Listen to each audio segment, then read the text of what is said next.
interested in giving up the 100% after achieving it. That was one conclusion. The second conclusion was, we cannot repeat what we have done in 1948.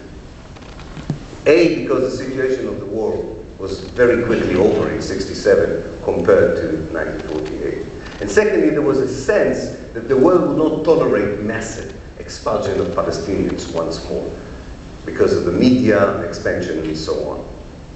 So there was no talk, there was actually talk about expelling everyone in the West Bank and the Gaza Strip, but the final decision was not to do it. They did decide to move, by the way, that's very interesting, as many people from Gaza as they could to the West Bank, but then didn't have the means to do it. That was the only reason they haven't done it. So that was the second conclusion. We keep the territory and we keep the people.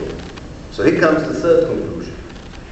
How do we keep the people in that situation where you want the territory, but you don't want the people and you can't expel them?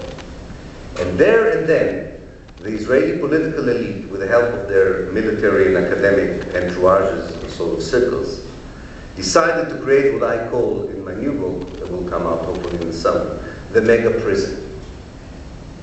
And I use it advisedly.